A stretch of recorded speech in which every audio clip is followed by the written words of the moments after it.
리듬을 찰 때는 리듬을 타고 계속 나가야 돼. 그 리듬이 시작에서 중반에서 끝으로 갈 때까지 유지해 나갈 수 없는 것이야. 스포츠가 인생이다. 육생살이.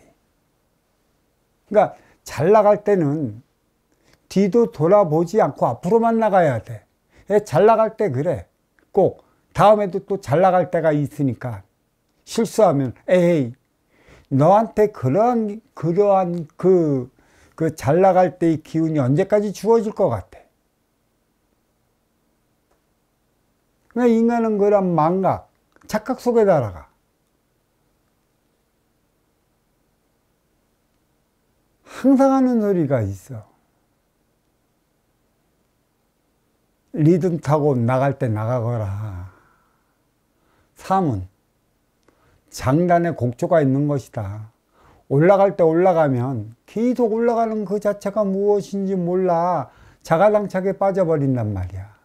그러다가 어려움을 주면 나는 왜 이러한 어려움을 겪어야 하는가, 이러한 고통을 겪어야 하는가, 이러한 왜 위기를 겪어야 하는 이유가 어디에 있는가.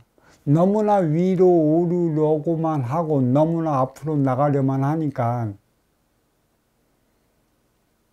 균형을 맞추기 위해, 조화를 이루어 나가기 위해 그러한 상황이 발생하는 거야.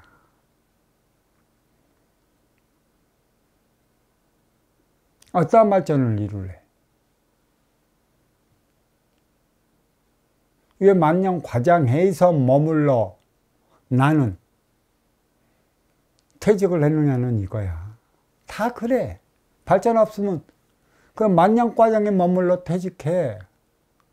근데 그게 만년과장이 나쁜 게 아니다. 나의 삶의 가치, 인생관, 세계관을 어디에 두느냐, 삶의 차원을. 근데 대부분 내가 경쟁하다 밀리니 내가 나의 거기에 타성해졌는 거야. 나는 이것밖에 안 되니 어쩔 수 없다. 거기에 머무는 것이지. 자포자기하는 거야, 스스로가. 내가 나의 영역은 여기밖에 안 되지만 그래도 나보다 더 높이 오르고 하늘 높이 날개짓 할 수 있는 저 후배들이, 손 아래 직원들이 밑에서 날개짓 하고 있으니 그들이 진정한 날개짓 할 수 있도록 나는 그들의 그 영양분이 되어주기 위해, 토양이 되어주기 위한 자리로서 그 행위를 다해 나가기 위한 노력을 한다면 이거는 아무런 문제가 안 돼. 근데 그 경쟁에서 이기지 못하니 거기에 멈춰버려 타성에 젖어. 그러면 또 온갖 핑계는 다 되잖아. 내 발전이 없는 거 아니야, 내 발전이. 내 발전을 어디에 둬야 할까? 그러다 나중에는 명퇴당하고 조기 퇴사해서 치맥집의 사장이 최고의 그 편의할 수 있는 직업이라 거기에 빠져 그 육생살이 험난한 세상에 빠져들어 인생을 탓하며 살아갈 수밖에 없는 것이야. 그렇게 그 육생살이 그렇게 쉬울까? 누구나 쉽게 할 수 있는 치맥집으로 프랜차이즈로 나 먹고 살기 위한 행위가 그리도 쉽게 전개되어 나간다면 얼마나 좋을까만 그리 되지 않는다는 것이야. 나에게도 쉬운 것은 너에게도 쉽고 또 네가 쉽게 너의 자리에 올라 그 성공의 자리에 오른다는 것은 내가 보이기에는 쉽지만 그대는 그만한 노력이 저번에 깔려 있기 때문에 가능한 것이지. 남이 쉽게 하는 것, 나도 쉽게 할 수 있는데 그것이 어떻게 내가 나의 삶을 살아갈 수 있을 것이라 착각을 한단 말이야. 내가 쉽게 할 수 있는 것, 남이 쉽게 할 수 있는 것이라. 그걸로써 나의 육생살이 기초적 삶을 살아가는 것조차 버거울 수밖에 없는 것이야. 기껏해야 육생의 기반으로 인해 인연을 불러들인다면 인생을 살아가기 위한 그 행위를 다하면서 살아가야 하는데 그것은 못하잖아. 인간관계 힘들다고. 뭐든지 리듬을 깨지 마. 리듬을 타라. 우리는 상하관계로 인해 삶의 수평을 이뤄나가는 것이야. 상하관계가 없으면 삶의 수평을 이뤄나가지 못해.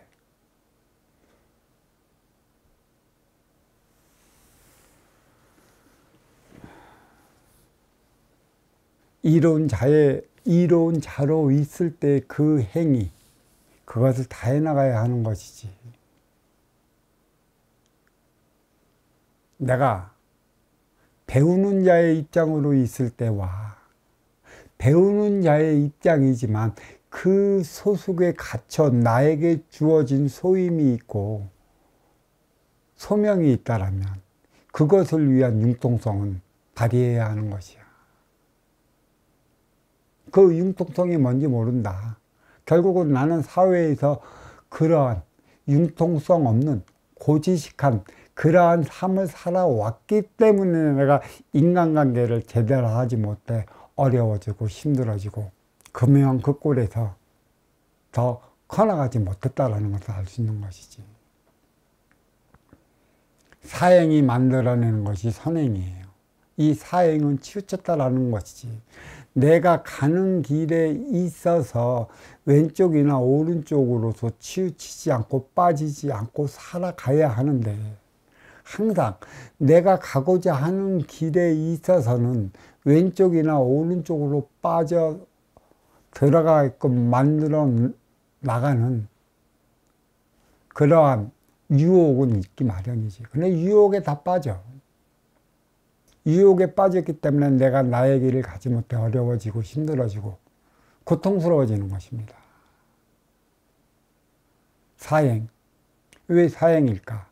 나만을 위한 삶일까? 모든 악행을 저지르는 게 사행일까?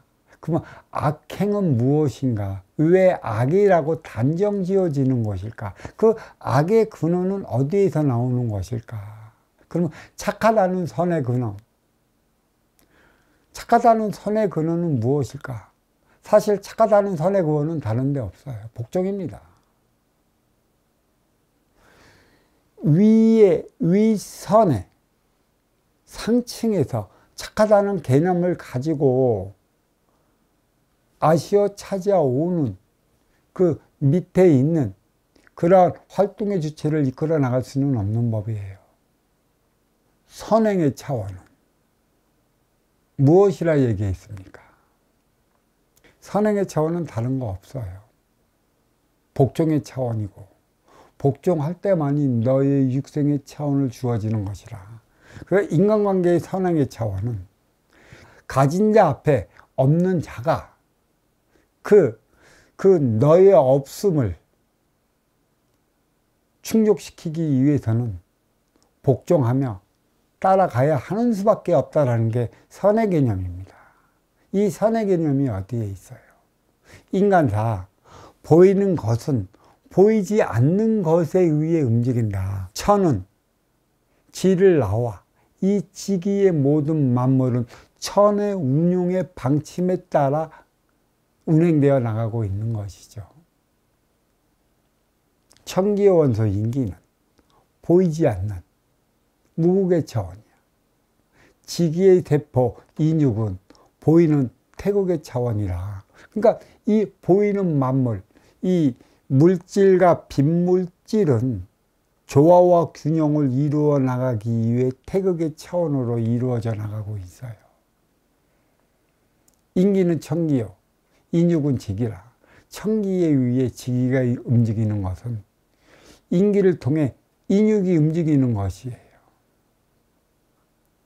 모든 상황은 천을 통해 지가 움직여 무국을 통해 태극이 움직여. 이게 너무 철학적인 사관이라 얘기할 수 있지만, 이 사라는 것은 태극에서 나타나는 것이지 무국에서 나타나는 게 아니에요. 무국은 그 공간의 차원으로서 주어졌어요. 공간만에 있는 그 차원은 사가 있을 수가 없는 것이죠. 그래서 이 물질의 차원, 이 지를 낳았기 때문에 이 지에 사는 물질이 있어요. 이 물질은 사행을 조장하고 사적인 삶, 개인적인 육의 삶을 살아가기 때문에 사행이 만영되는 것이에요. 이 사행이 만영되는 것은 누가 육생의 물질을 많이 갖고 살아가느냐에 따라 갖고, 그것을 갖지 못하는 이들은 가진 자들 앞에 비굴할 정도로 비굴한 삶을 살아가야 하는 것이죠. 지금은 업그레이드 시대이 넘어 1대 36년, 3대 108년, 그 2024년 전후가 통일의 원년이고 하나 되어 살아가는 원년이고, 업그레이드 시대의 막판에도 불구하고 인간의 보이지 않는 무국의 정신적 차원의 삶은 늘어나지 않았습니다. 육생량의 삶의 차원, 육의 삶의 차원, 지수 화풍으로 돌아가는 삶의 차원만 만연했기 때문에, 이 말로는 거창하게 얘기를 하고 말로는 이루지 못할 그 무엇이 없는데, 결국은 자기 그 지위와 명예와 권력과 돈에 의해 자기의 배알도 없는 삶을 살아가는 그 비참한 시대의 말로를 보여주고 있어요.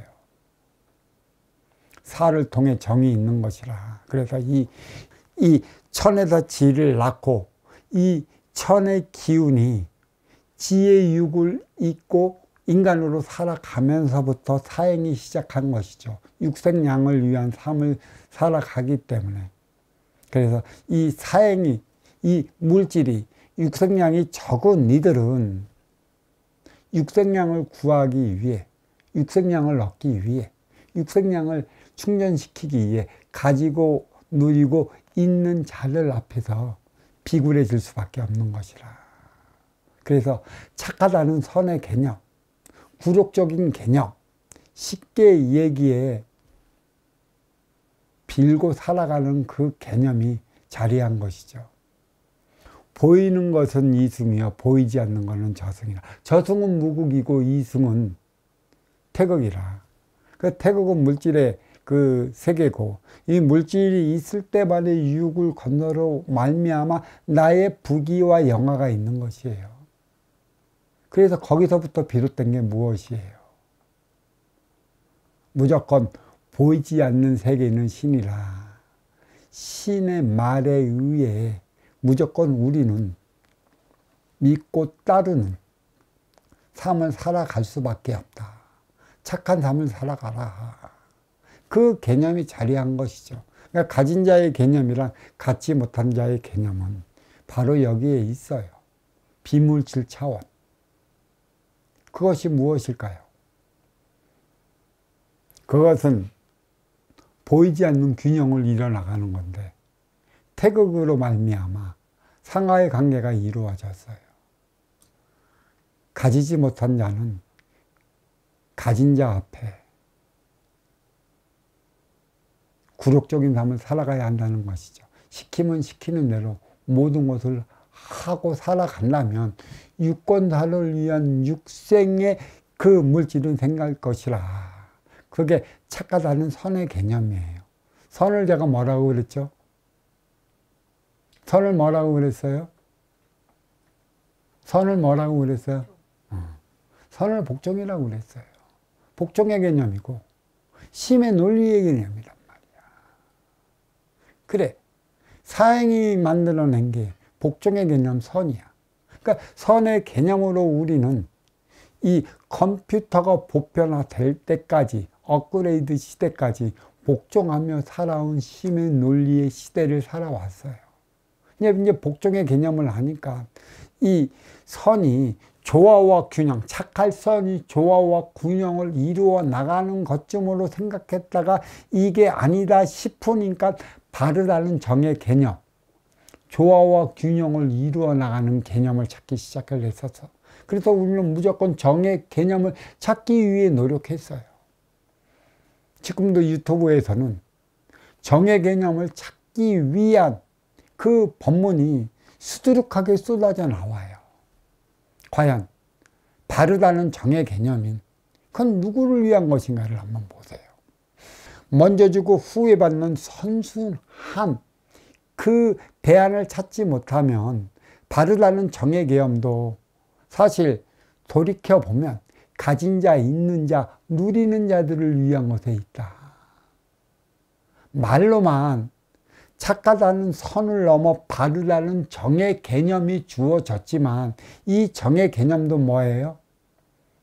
힘의 논리 넘어 덕으로 살아가라. 이 덕행의 개념이 있는 것이에요. 그래서 이 덕행의 개념을 찾기 위해 우리 이 동방, 특히 이 뿌리 민족은 도와 덕을 찾기 위해 노력했고 도와 덕을 찾고자 하는 삶을 살았어요. 도가 무엇일까? 덕이 무엇일까? 인류에게 주어진 화두다. 도로서 나아갈 길을 밝히면 또 그 도의 길을 찾았다면 그 찾은 만큼의 그 도의 길은 덕으로 행위를 다해야 하는 것이죠. 그러면 덕행은 누가 해야 하는 것이에요? 밑에 있던 중하층이 해야 하는 것인가? 아니면 위에 있는 중상층들이 해야 하는 것인가? 덕행의 개념을 잊어먹었어요. 위에는 시키잖아. 그들이 운영 주체야. 권력기관들, 더 가진 자들, 육생량의 최상의 고리에 있는 이들은 이 덕행의 개념을 무조건 시키기만 하고 시키고 따르고 따르며 나가면 그 육생살이는 해결해 줄 것이라는 잘못된 관념이 아직 덕행으로 자리하고 있어요. 가만히 보십시오. 먼저 주고 후에 받는 먼저 선자의 선순환, 이게 공정이에요. 착할 선자의 선순환은 복종이라는 얘기죠. 누구 앞에 복종? 가진 자 앞에 복종.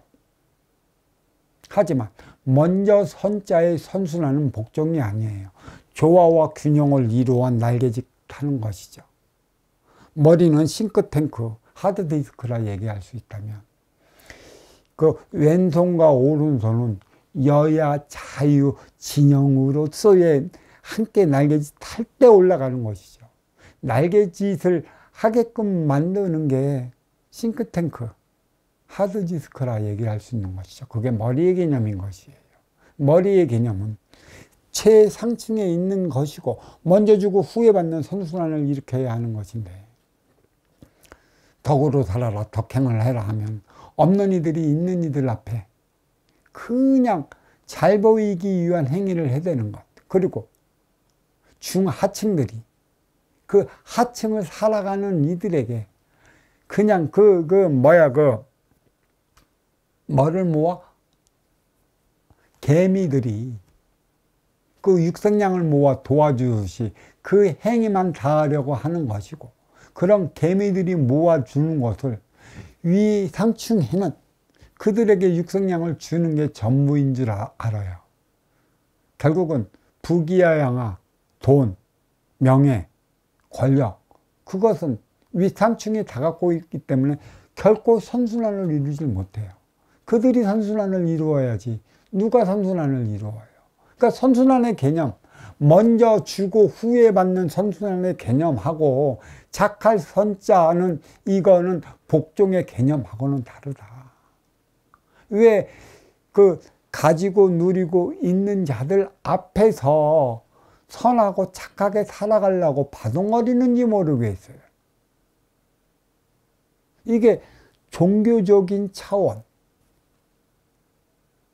또 종교계에서 정신적 지도자로서 군림하는 이들이 지금 어떠한 삶을 살아가고 있는가. 그들에게끔 선순환의 내리사랑을 좀 일으켜 달라고 말하고 있는데 선순환의 그 내리사랑이 지금 이루어지고 있는가? 치우친 사행이 만들어낸 것이 착한 선행이에요. 아직도 착한 선행만 종용하고 있어요. 착한 선행을 내가 뭐라고 그랬어요? 복종만. 내 말만 믿고 따르고 내가 시키는 대로만 해 나가면 너의 육생살이는 아무런 문제가 없을 것이다. 결국은 이게 뭐예요? 복종은 노예 계약이야. 노예로 살아가라는 것이야. 너는 너의 소명을 위해 네가 날개짓 할 수 있는 자유권이 있는데 그 자유권이 뭔지도 몰라요.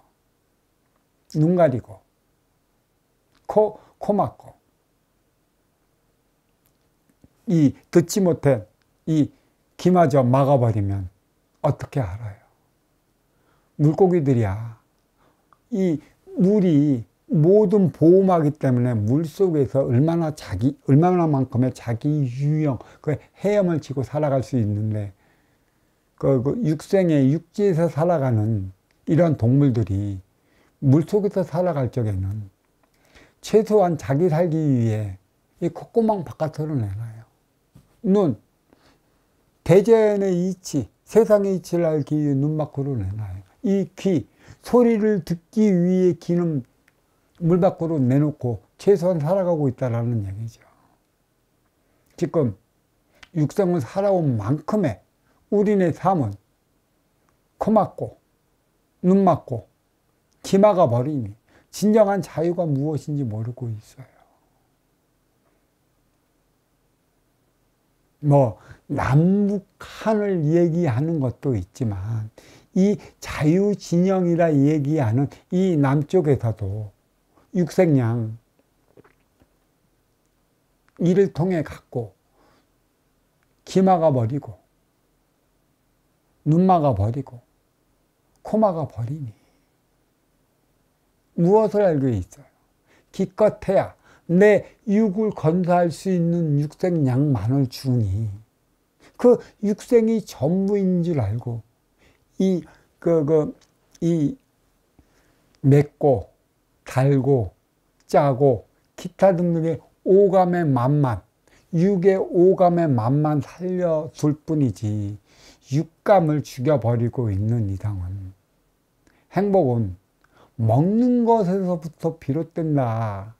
그 먹는 것에 의해 이루어진다. 먹는 것으로 행복을 찾으려 하다 보니까 착한 선의 개념, 복종의 개념, 노예의 개념이 자리하고 있는 것이죠. 이게 은근히 자유라는 미명하에 천기의 원소 인기가 치기의 세포 인육을 쓰고 인간으로 살아가고 있는데 천기의 원소 인기가 누려야 하는 무국의 자연 자유 그 개념을 잊어버리고 지소 화풍으로 돌아가는 육의 개념 육생량에 매달려 살아가다 보니 그 육생량을 통해 느끼는 만족감 그것을 행복의 차원으로 알고 살아가고 있어 이러한 모순덩어리 세상에서 살아가고 있어요. 조화와 균형은 물론 대립과 견제 속에서 이루어집니다. 대립과 견제 이게 없다라면 어찌 조화와 균형을 이루어 나갈 수 있겠습니까? 제가 예전에 하던 소리가 있었죠. 적대보완적 관계라. 내가 어떻게 하느냐에 따라 너는 나에게 적이 될 수도 있고 너는 나에게 상호 보완적인 관계가 될 수 있을 것이라. 영원히 너와 내가 상호 보완적인 관계로 살아갈 수 있을까요? 영원히 적대 보완적 관계로 살아갈 수 있을까요? 내가 너한테 어떠한 영향분을 주고 어떠한 영향분을 주지 못하느냐에 따라 갖고 적대 보완적 관계는 이루어져 살아가고 있어요. 그건 사실 나의 발전을 위한 것에 있다는 것이죠. 왜? 그렇다면 우리는 꼭 인연을 만나서 살아가야 하는 것인가? 그건 인간관계를 이루어 나가기 위한 것에 있어. 인간관계. 왜 인간에게만 인간관계가 있는 것인가? 동물에게, 육의, 그 인간의 육성으로 살아가는 동물의 세계, 자연의 세계에서는 인간관계가 없는 것인가? 물론 그들은 육생이, 그 인간이 그들의 관계일지 모르지만 천기의 원소 인기가 지기의 세포 인육을 쓰고 인간으로 살아가요. 천이, 무국의 천이 태극에 그 지를 낳았어요. 그러니까 그로 인해 그 무국과 천국, 천과 지가, 그러니까 인기와 인육이 하나 될 때 인간으로 살아가는 것이에요. 그래서 인간관계, 이 해법을 풀어나가기 위해 인간 앞에는 대자연이 주어진 거고 육생의 생명체가 주어진 거고 행의 현장 사회를 이루어 나도록 주어진 것이죠. 인류의 가장 큰 숙제는 인간관계에 있어요. 모든 공부는 어디에 있을까요? 인간관계에 이루어 나가고 인간관계 그 화두를 풀어나가기 위해 우리는 태어나서 죽을 때까지, 그리고 윤회와 윤회 속에 태극이 무국으로, 다시 말해 물질 세계가 비물질 세계로 다시 또 뒤돌아보면 우리는 고향에서 타향으로 돌아가 살아가는 것처럼 타향에서 일을 마치면 고향으로 돌아와야 하는 것이 어떤 도파에서는 원시반문이라 말하고 있습니다. 그러면 부모가 자식을 낳았고 결국은 이 자식은 부모의 품을 그리워하고 부모의 품을 그리워하는 만큼 죽어서 고향으로 돌아가기 위한 것에 있다, 이렇게 얘기를 하는 것이죠.